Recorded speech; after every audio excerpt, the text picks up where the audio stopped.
जगद्गुरु श्री श्री ठाकुर को ग्रहण करिथिबा प्रत्येकटी व्यक्ति विशेष भक्त पार्षद निजस्व जीवन में उपलब्धि करिसेंती अनिर्वचनीय मधुर स्मृति। शोकातुर संतानहरा माँ तांको पाई फेरी पाइछि तारी हजि जाइथिबा संतानटीकु। सेहीपरि पितृमातृहरा संतान तांकोठी फेरी पाइछि तारी हजै देइथिबा पितामातांकु, जार ज्वलंत उदाहरण मंगला माँ को उपरोक्त घटनावली रे आमे माने पूर्व भिडियो रे सुनिथिले। आज आसंतु सुनिबा आउ जणे आश्रमिका अमिया माँ को विषय रे, जी कि कवि हेमचंद्र मुखोपाध्यायंकर द्वितीय स्त्री। तांकरी जीवन रे श्री श्री ठाकुरंकर अपरिसीम दया तत्सहित हेमकवि को जे ठाकुर केते थर किपरि भावे बंचाइछंती ताहारी एक अवर्णनीय ज्वलंत दृष्टांत एवं समापनंते हेमकविंकर शेष जीवनर कथा जहाँकि पुस्तकाकार रे हुए तो केउठी मध्य पाई हुए ना। चलंतु शुणिबा। से गोटे समय बीती जाइछि जेतेबेले मु बुकु फटा तृष्णा नहीं देवघर जाए आउ खोजी खोजी पुराणा आश्रमवासी मानक सह परिचित हेबारे चेष्टा करे। एही भावरे ही परिचय होइथिला मोर अमिया माँ को संगरे। तांकरी पाखरु जानिबाकु पाइली जे से हेमकविंकर द्वितीय स्त्री। प्रथम स्त्री गोटे कन्या संतान रखी मरी जाती, तापरे अमिया माँ को हेमदा विवाह करिछंती। मु हेमकविंको स्त्री अमिया माँ को प्रश्न करिथिली, हेमकविता तो मद खाइबा छाड़ी देइथिले, तेबे सिए किपरि भावरे मरीगले? प्रथमतः तांकर तो मृत्यु हेबा परि बयस होई नथिला, द्वितीयतः सिए तो ठाकुरंको पाखरे आश्रम रे ही रहुथिले। ठाकुर कोन तांको बंचाई पारि नथान्ते? बंचाइले नाही कोन पई? अमिया माँ गभीर प्रत्ययर सह कहिले, निश्चय ही पारंते यदि ठाकुर आश्रम रे थान्ते, किंतु से तो आश्रम रे ही नथिले। मु तांकर अवस्था खराब देखी दौड़ी ठाकुरंको पाखको गली। जाई सुनिली ठाकुर कुष्टियार कौनसी एक भक्तर घर को जाइछंती, आज फेरिबे नाही। सेतेबेले भाबिली जाए माँ को पाखको, सीए थिले भी हुए तो बंचाई हेबो, किंतु सीए भी ठाकुरंको सह जाइछंती, आज फेरिबे नाही। तापरे जहा हेबार थिला ताहा ही हेला। भोर बेला से मरीगले। मु प्रश्न करिली, मरीजिबा समय रे दादांकर कौन होइथिला? मु तो जाने जे मद छाड़िबा परे तांको पेटरे पानी जमी जाइथिला, ठाकुरंको औषध खाई भल होई जाइथिले। से दिन एपरि कौन हेला जे मरीगले? अमिया माँ उत्तर रे कहिले, ठाकुर दया करी भल करी देइथिले। से जदि ठाकुरंकर कथा सुनी थांते ताहेले एपरि होई नथांता। सिए तांकरी इच्छा अनुसार ही चालंती। एही कथा सुनी मु अबाक हेली। जी एते भक्त गोटे दिन रे बहु दिनर अभ्यास मद खाइबा छाड़ी देई पारंती, ठाकुर संबंध रे जहार एते गभीर ज्ञानर परिचय पाइबाकु मिले तांकरी संगीत माध्यम रे, से पुणी ठाकुरंकर कथा सुनिलेनी। अबाक होई प्रश्न ही करी बसिले जे केउ कथा सुनिलेनी। अमिया माँ कहिले, मद छाड़िबा परे ठाकुर बार बार तांको कहिथिले, हेमदा एते दिनर अभ्यास गोटे थर रे छाड़िबेनी, अंततः शोइबा समय रे औषध परि टिके खाइबे। सीए सुनिलेनी से कथा। किछि दिन परे ही पेट फुलिबाकु लागिला। अवश्य ताहा मध्य ठाकुर भल करिले, किंतु कौन पाई जे से मरीगले ताहा नहीं मोर मध्य टिके द्वंद्व अछि। मु जानिबाकु चाहिली, केउथिरे द्वंद्व? अमिया माँ कहिले, से आउ एक घटना। मोर प्रश्न, की घटना? मते कहि परिबे जदि किछि आपत्ति न थाए? अमिया माँ कहिले, आपत्ति केउथिरे? कौन पाई कहिबिनी? कहिबा आरंभ करिले। सेतेबेले ठाकुरंको आश्रम रे इटा कटा चलीछि।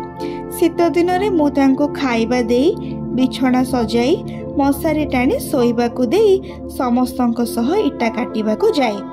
दिने ठाकुर मो घर दरजारे ठिया होई चित्कार करी आम समस्तंकु डाकुछंती, देखे जा की कांड। आमे समस्ते दौड़ी आसी देखिलु जे कवि महाशय विभोर होई शोइथिले। केतेबेले निया लागी बिछना मशारी रेजेई गदी सबु पोड़ी जाइछि, अथच कवि महाशय टिकिए भी टेर पाई नाहांती एवं तांकरी देहरे नियार टिकिए भी आंच लागिनी। ଠାକୁରଙ୍କ ଚିତ୍କାରରେ ହତଭମ୍ବ ହୋଇ ବିଛଣା ଉପରେ ହିଁ ବସିଛନ୍ତି। କେଉଁଠି ବି ନିଆଁ ନାହିଁ, କିନ୍ତୁ ମଶାରୀ ବିଛଣାର ଚାରିପଟ ପୋଡ଼ିଯାଇଛି। ମୁଁ ଅବାକ ହୋଇ ଠାକୁରଙ୍କ ମୁହଁ ଆଡ଼କୁ ଚାହେଁ ହିଁ ଠାକୁର ହସି କହିଲେ, ନେ ହୋଇଗଲା, ହେମଦା ମରିଲା, ପୋଡ଼ିବା ମଧ୍ୟ ହୋଇଗଲା, ଯା ଏଥର ମଢ଼ର ବିଛଣା ପାଇଖାନାରେ ପକାଇ ଦେଇଆ, କହି ଠାକୁର ଚାଲିଗଲେ। ଏଥର ମୁଁ ଭାବିଲି ଠାକୁର କେତେ କଷ୍ଟ କରି ଭିକ୍ଷା କରି ଆମକୁ ହିଁ ବିଛଣା ଦେଇଛନ୍ତି। ସେ ପୁଣି ଶୀତର ଦିନ, ଫୋପାଡ଼ି ଦେଲେ ଦେହରେ କ'ଣ ଦେବୁ? ଠାକୁରଙ୍କୁ ହିଁ ତ ପୁଣି କଷ୍ଟ କରି କରେଇ ଦେବାକୁ ହେବ। ଏହା ଭାବି ମୁଁ ପୋଡ଼ା ତୁଳାଗୁଡ଼ିକୁ ଛିଡ଼ାଇ ଫୋପାଡ଼ି ଦେଇ ମଝିର ଭଲ ତୁଳାଗୁଡ଼ିକୁ ସଜାଇ ପତଳା କରି ଦେଇ ମୋର ପୁରୁଣା କପଡ଼ାରେ ଖୋଳ କରି ସମ୍ପୂର୍ଣ୍ଣ କରି ବ୍ୟବହାର କରିବାକୁ ଲାଗିଲି। ଏହି ପର୍ଯ୍ୟନ୍ତ କହି ଅମିୟାମା ଟିକେ ଚୁପ୍ କରି ରହି କହିଲେ, ଭାବେ ଏଇଟା ହିଁ କ'ଣ କାରଣ? ଠାକୁର କହିଥିଲେ ମଢ଼ର ବିଛଣା ପାଇଖାନାରେ ପକେଇ ଦେବା ପାଇଁ। ମୁଁ ତ ତାହା କରିନି। କିଏ ଜାଣେ, ସେତେବେଳେ କିନ୍ତୁ କିଛି ହୋଇନି। କିଛି ଦିନ ପରେ ଆଉ ଗୋଟିଏ ଘଟଣା ଘଟିଥିଲା। ସେ ଖୁବ୍ ଚିଡ଼ଚିଡ଼ା ହୋଇଯାଇଥିଲେ। ସେଦିନ କିନ୍ତୁ କୌଣସି କାରଣ ନଥିଲା। ହଠାତ୍ ମୋ ଉପରେ ଖୁବ୍ ରାଗି ଯାଇ ମୋ ଗାଲରେ ଏତେ ଜୋରରେ ଚାପୁଡ଼ା ମାରିଲେ ଯେ ମୁଁ ମା ଗୋ କହି ବସି ପଡ଼ିଲି। ଠିକ୍ ସେତେବେଳେ ହିଁ ଠାକୁର ମୋ ଘରର କୋଣ ରାସ୍ତା ଦେଇ ଭିତର ଘରକୁ ଯାଉଥିଲେ। ମୋର ମା ଗୋ କଥା କାନକୁ ଯାଏ ହିଁ ଠାକୁର ହୁଙ୍କାର ଦେଇ ମୋ ଘରର ଦରଜାରେ ଆସି ଛିଡ଼ା ହେଲେ।